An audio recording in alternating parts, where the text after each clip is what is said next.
Hi, sorry, really quick before the video starts, got a few things to go over. First off, Dallas, Texas. My show on November 20th at Majestic Theater sold out very quickly, so we added another show. So click the link in my description and grab a ticket before they're gone forever. And speaking of doing something before it's gone forever, the ocean is dying. And that's why there is a fundraiser attached to this video to save the ocean. As of today, Mr. Beast and Mark Rober have launched Team Seas, and for every dollar that is donated, they will remove 1 pound of trash from the ocean. They're trying to raise $30 million, which would take 30 million pounds of trash out of the ocean. So if you're able to donate, please donate what you can. That'd be great. All right, now hopefully Mr. Beast will stop DMing me, telling me how much he loves me. It's honestly, it's embarrassing, man. Okay, stop it. Okay, that's it. Enjoy the video.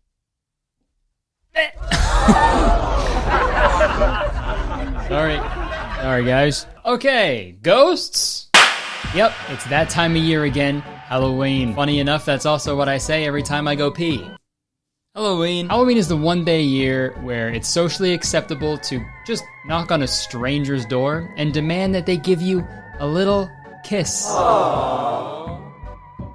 On the lips. And I imagine that trick-or-treating is gonna be weird, you know, because of like COVID and stuff. So this year, I'm doing something different. To avoid strangers ringing my doorbell, making me sick, or vice versa, I'm gonna put one single lollipop on my porch. It's gonna be propped up in a nice stand, and all the neighborhood kids can come by, take a single lick, and then go. Unfortunately, I'm too old to go trick-or-treating now. So the way that I like to celebrate Halloween is with a horror movie. I love horror movies. They're so much fun. Midsummer is one of my favorite movies of the last 10 years. I loved watching Goosebumps and Are You Afraid of the Dark growing up. And even though watching 13 Ghosts with my older sisters when I was 7 years old made me cry for like 4 years, I still love horror movies to this day. There's just something so fun about like watching something that you know is gonna ruin the next little bit of your life. I'm sure that's why you watch my videos. So to celebrate Halloween and the beauty of horror movies, I figured we should watch one. And the horror movie that we are watching today is called Dear Evan Hansen. You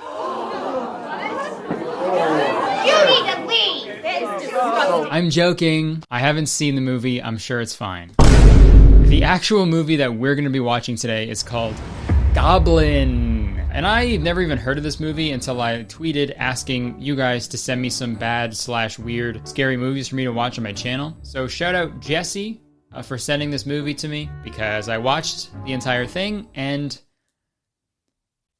it's a movie. It's definitely a movie. And dude, the ending of this movie is, no exaggeration, one of the craziest things I've ever seen in my life. It's like up there with the goat story ending. I know, a bold claim, but trust me, okay?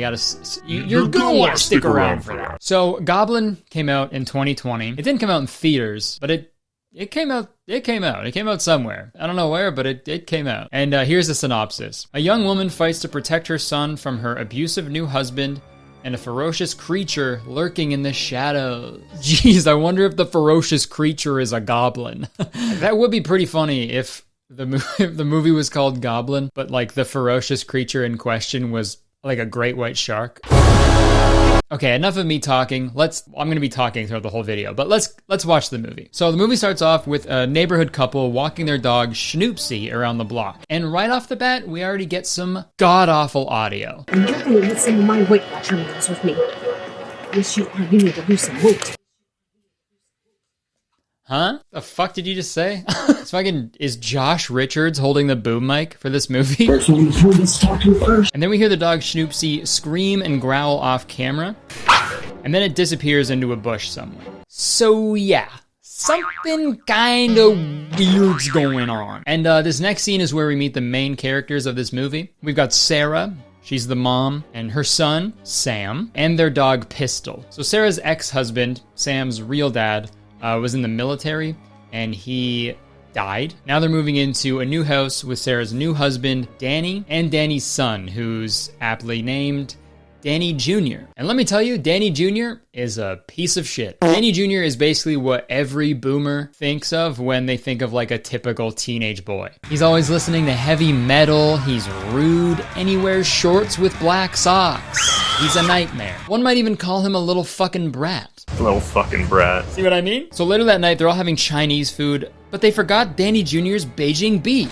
Where the hell's my Beijing beef? Even though those are all closed containers with no labels or writing on any of them, so there's no real way to know if your Beijing beef is there or not. But still. What the fuck? And I know what you're thinking, okay? I know. But I'm not about to make fun of a child's acting, okay? I'm better than that. Like, I know this kid is a kid and all, but wow, he cannot act. Even if it is some of the worst line delivery I've ever seen in any movie ever. We've got to go. What? Are you coming or not? I've gotta eat. I would never compare his acting skills to like a 9th grader in drama class who's only in drama class because the woodworking class was full. I'm better than that. And I'm better than him, okay? I am. Imagine that's why I'm making this video. I like auditioned to be Danny Jr. and I didn't get the part. But this is payback. This is why I started my YouTube channel, to get back at the director. What the fuck? But anyways, the doorbell rings and it's their neighbor across the street. And his name is Elias. Welcome to the neighborhood. He's a sweet old man and he's actually gonna be very important later in the movie. So remember him. Okay? Even though it's hard to forget him because there's literally like 5 characters in this whole movie, so I think you're good. If at any point you're like, wait, who is that? I don't know. Go see a doctor. Okay, I want to take like a little break from talking about the plot thus far, and I want to talk about other things in the movie that really pissed me off. You know how movies have like music, you know, they play music to go along with the feel, the emotions that they're portraying in a particular scene, you know what I mean? You know, basic shit. They play this same song through the entire movie, and I'm not exaggerating. You know, the shitty thing is, I don't even think it's a song, really. It's just a collection of weird sounds, and it happens over and over again throughout the entire movie, and I'm not fucking joking. It's just this the whole time. No matter what scene is happening, no matter what's going on, there's those noises. Obviously, they're trying to do what, like, successful horror movie makers do, where they'll use sound to like make the audience feel a little uncomfortable and scared and like, you know, a little bit worried about what's gonna happen. But like, hey man, you can use more than one track. You know, you're not a train, you're a movie. I mean, like, I'd like to think whoever edited this like had a good reason, like why they did what they did. All right, now we just need to add music and this movie will be all done. Maybe I will meet that midnight deadline after all. Dude, huge party at Daryl's tonight. You in? And you know I'd love to, but I have a deadline, and I just don't think I can make it tonight, man. Dude, you're always working. Live a little. I can't. If I go to the party, the movie won't get done, and it'll be released in an unfinished state, and some super chill YouTuber will make fun of it. Okay, whatever. You know what? Just remember, while you're scrubbing through that timeline of yours, the real timeline, life, it's passing you by. Now, if you'll excuse me, I'll be at Daryl's, getting my chode soaked. Jesus.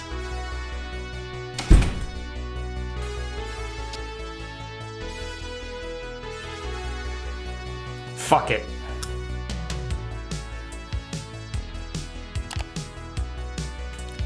Hey, wait up. I'm coming to Daryl's after all.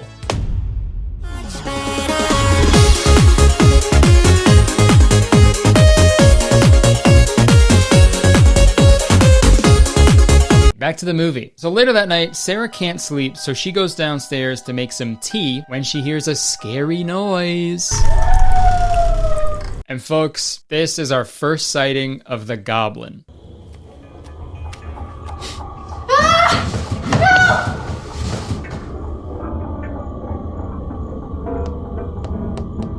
Oh God! No! That Oh God! literally sounded like it was in response to how bad the CGI is in this movie, dude. Sure, that would be scary, obviously, if that happened, but like, what was the Goblin trying to do here? You know? I'm asking the real questions on this channel. What was the Goblin trying to do? Like, it wasn't trying to get into the house or anything, right? You know what I mean? Like, he's just placing his hand on the window for no reason. Maybe goblins like windows. Ever think of that? And I think that's true, okay? You ever met a PC gamer? They love windows. And they're fucking goblins. They're straight up goblins. Makes sense. Hope you guys are doing okay after that really scary scene, but we're gonna keep going. So after this goblin sighting, Sarah's pretty shook up for good reason. Oh, God. But Danny comes to the rescue and just gaslights her to make her feel better. And it works like a charm. We're in a new place. Strange noises you're not used to. No. And charms don't work, so it doesn't work. Whatever. And then the next morning, there's some like animal control officers just absolutely raw dogging some evidence. And they're there because there's some reports of some wild animal who's going around eating the neighborhood dogs. But we all know what it is. Oh, God. Goblin. I know you are. Say it. Goblin. While all this is going on, Sarah tells Elias what she saw last night. Something was definitely here last night. She said 5 minutes. I can't talk to anyone right now. These kids are late for school.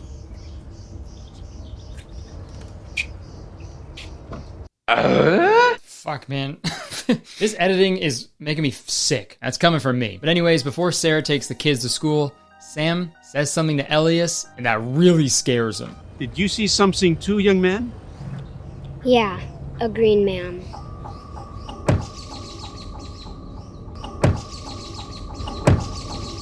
What were you talking to that nice man about? Just a green man. Shrek. That would be pretty crazy. The whole movie went by and you didn't see the green man. At the very end of the movie, it just turns out to be Shrek the whole time. They just they just steal the IP from DreamWorks. Onions have layers. Onions have layers. You get it. We both have layers. Oh, God. Unfortunately, it's not Shrek. Sorry. It's the Hulk. So Sarah drops Sam off at school, and the door is open in this shot, and the door is closed in the next shot.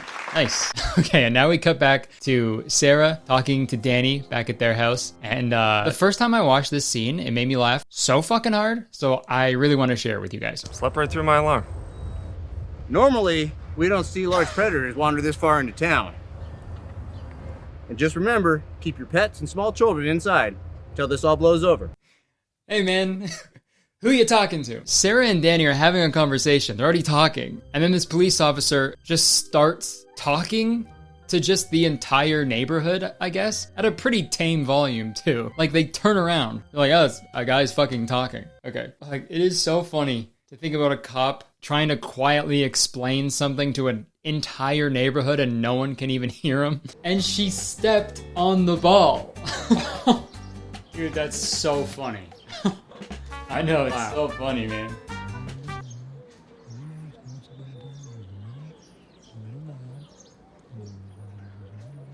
Hey, is that cop talking to us?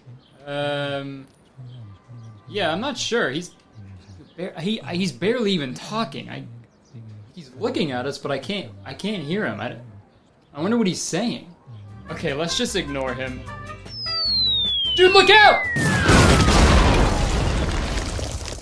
Hey, I tried to warn them. It's funny because cops are usually the loudest fucking people in the world. Mind your goddamn business! So the animal control police officer, I don't really know what they are. They tell everybody that there's a wild cougar on the loose causing trouble. They think we might have a cougar on our hands. A really hot older woman just eating dogs. You know how they do. So when Danny finds out about this, he for some reason is like hell-bent on killing this cougar. There's a wild beast roaming around here, and I'm gonna kill it. I don't know why, but he goes and picks up Danny Jr. and Sam from school, but he doesn't tell Sarah. While they're gone, Sarah goes over to Elias's house to talk about the scary Shrek hand that she saw last night. And you know what? Elias has got a pretty crazy theory. He shows Sarah this old book, and it shows an old drawing of a goblin terrorizing like an old village. And like, this is a little unbelievable. I can believe a goblin, I can. But what are the odds that a goblin randomly shows up in some suburban neighborhood for no reason and just starts terrorizing a family, and there just so happens to be an old goblin expert literally right across the street? Yeah, okay. They're not that easy to find. Trust me. And maybe you're thinking like, oh, maybe he has something to do with the goblin because he knows so much about the goblin. Maybe that's a fun idea they could do something with later on in the movie. That's what I thought. Nope, just an old guy who knows shit about goblins. His character only exists in the movie to be like, it's a goblin. Goblin. So Sarah goes to pick Sam up from school. She finds out that Danny picked him up from school and she's pissed off. Wait, who? But fuck all that. There's a scene here that also made me laugh really hard, and I want to show it to you guys. Good day. Hey, you've reached Danny. I can't come to the phone right now. Leave a message. Excuse me. Do you have a minute? Yeah, I think she has a minute, dude. You were just talking to her. The human-to-human interactions in this movie are so insane. All right, thanks for talking to me. I gotta go. Bye. Yeah, thanks for talking. I'll be right here.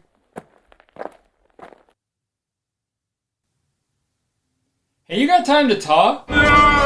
So since Sarah had a minute, she goes into Sam's classroom to talk with the teacher because she thinks there's something wrong with like Sam's home life because of a drawing that he did in class. Which I feel like is a pretty common trope in horror movies. Like kids are always just drawing shit and it's like a main plot point for some reason. Like kids are weird, man. They draw fucked up shit sometimes. Doesn't mean anything's wrong. Well, I mean, there is something wrong in this case because there's a goblin rubbing their windows, but you know what I'm trying to say. Like, look at this drawing that the teacher is so worried about. We don't like to pry, but is everything okay at home?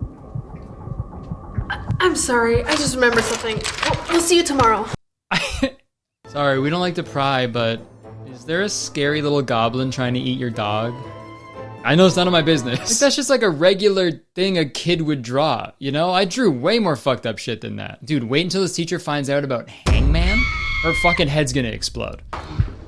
All right, so this is the first scene where we get the full view of the goblin. So Sam is in the backyard when Pistol smells something in the garden, and we keep cutting to this infrared view from the bushes, so something is clearly watching them. Let's see what it is.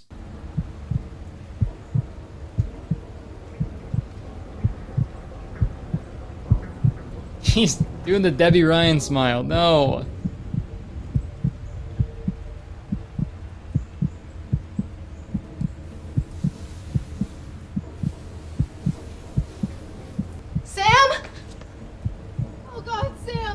I don't know what the fuck's going on, man. I want you to tell me about the Green Man. Nobody likes him, but he's our friend. This is another trope in horror movies that I've never understood. There'll be like some monster or a demon or a ghost, and the kid in the movie is always like, it's my best friend. That's just my friend, Samantha. Like, what the fuck? Are you kidding? That would never happen. I'll preface this by saying that when I was a kid, I was scared of literally everything. But if I was 8 years old and I saw a chubby goblin in my backyard, I'd go, okay. And I'd walk to the nearest bridge and jump off of it. Because fuck that. That's so scary. So later that night, Danny and Danny Jr. come home with a cougar that they killed. But Sarah is not impressed. A little gratitude? So they leave the dead cougar hung up in the backyard overnight, and big surprise, the next morning, it's gone. Goblin ate the cougar. And that, for some reason, causes Danny to lose his mind, because now he thinks there's a bear on the loose, so he hatches a plan to go and kill the bear. This bear is mine. And I just have one question about that. Does anybody have a job in this movie? You guys just moved into a new house together? Get jobs. I don't mean to sound like a capitalist cuck in this horror review, but get a job. You can go out and make some money and also stay away from the goblin in your backyard. Two great things at once, you know? But instead of killing two birds with one stone, they kill one cougar with a gun. A little gratitude? I don't know. Guys, we're getting close to the end, so just bear with me here. Bear with me, because he thinks there's a bear. So, Danny Jr., he's chilling in his room when he hears a noise outside. So, let's see what happens.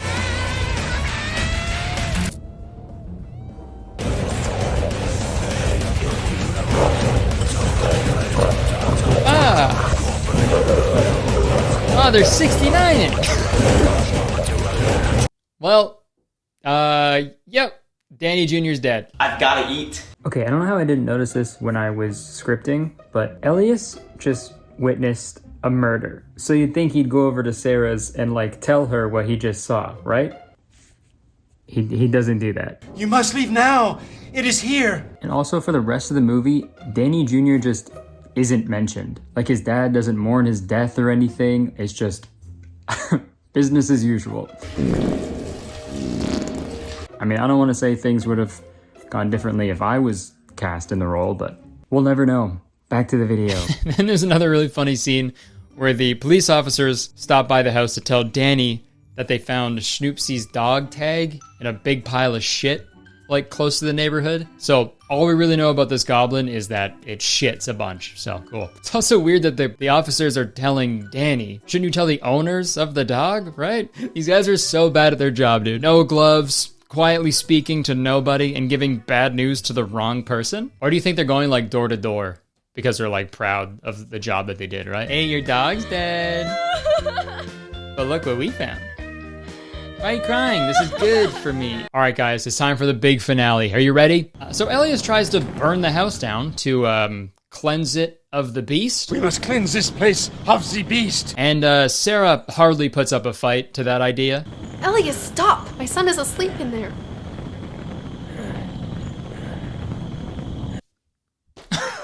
I'm a slow, fragile, weak old man, and I'm gonna burn your house down. No, don't! My son's in there! I'm gonna do it. Here I go. I can't stop him! But don't worry, guys, he doesn't actually burn the house down because the goblin eats him. So it's all good. Then Sarah realizes she has to leave everything behind. She has to leave Danny. So she grabs Sam and Pistol and they go to escape. But as she tries to escape, Danny catches them. If only there was somebody who could save the day. Yay, it's the ugly little backyard shit goblin.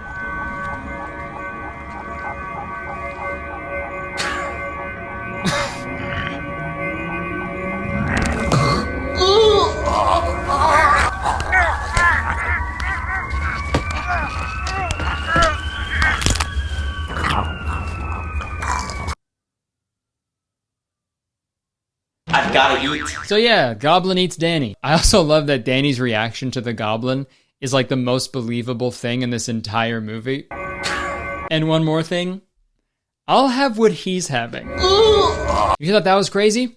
Gets crazier. So 9 months later, the music is still playing. Sarah and Sam get home and Sarah fills up 2 big bowls of food. She gives one to Pistol, then she walks out into her backyard that's absolutely caked in goblin shit, which is just like, damn bitch, you live like this? And then she sets the food down for the backyard poop goblin. And I'm just gonna play the ending for you guys.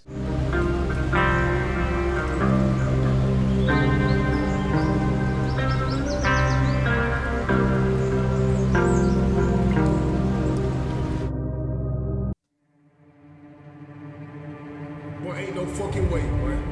Boy, ain't no way, boy. Boy, ain't no way, boy. Boy, ain't no way.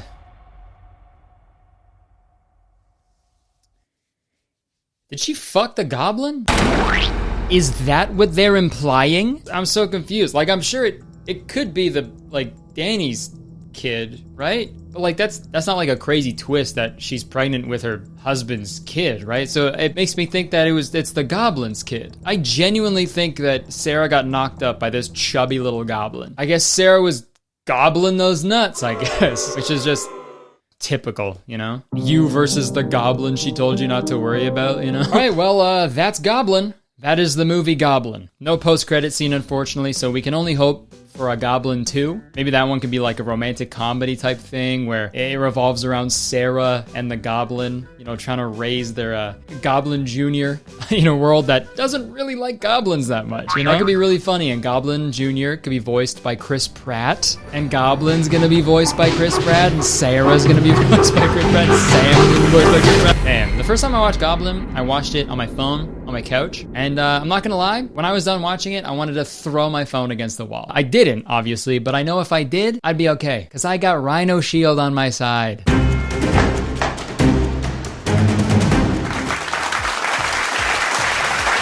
Pretty impressive, right? Rhino Shield makes not only extremely protective, but also super sleek and stylish cases with tons of awesome designs and customization options. They have several different styles of cases, like the modular NX case, which features a changeable backplate. There's the classic solid suit case, which is the one that I use on my phone literally every single day. I love it. It's literally the best phone case I've ever had in my life. And also, all of the cases have changeable buttons to suit your style. And on top of all the original designs you can choose on the website, you can also design your own case with your own photos and text. Or you can choose from their exclusive collaborations like the NBA, NASA, PewDiePie, League of Legends, Pac-Man, and many other big names. I feel like when it comes to phone cases, you usually have to choose between looks or protection. Like, you can never have both. But with Rhino Shield, you can literally have both at the same time. And phones are expensive, man. You want to make sure that they're like... they're good, they're steady, they're not gonna break, you know? And Rhino Shield has the best cases out there, dude. I've been using this case every day for like months now, and I just love how clean and simple it looks, and it also gives me peace of mind, like if I would ever drop it, because, you know, I'm a silly little goofball sometimes, you know? And when you pair a Rhino Shield case with their 3D impact screen protector, you'll never have to worry about breaking your phone ever again. And if you're still not on board, listen up. Rhino Shield ships worldwide, and they also offer free shipping for qualified orders. They have a lifetime replacement warranty for their cases, so that means free phone case replacements, and Rhino Shield cases are available for all iPhones, including the new models, and a lot of Android flagship devices as well. Heck, they even got Apple Watch and AirPod accessories too. And you know what? It gets better, because Rhino Shield is hooking up the citizens of Kurtistown with a great deal. If you just click the link in the description and use the discount code Kurtis, you can get 20% off your order within the first week of this video's upload date. And after the first week, the discount drops to 10%. So you gotta be quick if you want the sweetest deal. So again, click the link in my description and use code Kurtis to get an amazing deal on an awesome phone case. And it also helps me out a bunch when you check out the sponsors, so everybody wins, man. All right, thank you to Rhino Shield for sponsoring this video. Back to me. All right, that's it. Hope you guys enjoyed the video. If you did, please press the like button, because believe it or not, one like equals one pile of goblin shit that I will mail to you. Yeah, leave a comment. Let me know what you thought. I mean, your guys' comments are always way funnier than, and you guys always pick up on things that I don't in these, so I look forward to reading them. So yeah, leave a comment. I will say I left out some parts of like Danny being like actually abusive, because I didn't want to like include that in this video, because I just wanted to like goof around and have fun. So I do think this movie was trying something. It was trying to like have the goblin be a metaphor for like an abusive relationship. But I don't know. I could be wrong. But yeah, that's just for if you watch the movie and you like see all these scenes I didn't include. That's why. But yeah, press the subscribe button if you want, because I make a video all the time. And as soon as you press the subscribe button, you become a valued citizen of Kurtistown. If you didn't know, Kurtistown is the best place to live in the world, and I'm the mayor. So you have to be nice to me. It's the law. You can check the description for the other things I do. My Instagram, my Twitter, my gaming channel, my Twitch, my weekly podcast called Very Really Good. Patreon for that podcast. We got weekly bonus episodes over there. It's great. We got a Curtis Connor Shorts channel now, dude. We're doing so much. But yeah, appreciate you so much. Thank you for watching. Hope you enjoyed it. And happy Halloween! Bleh.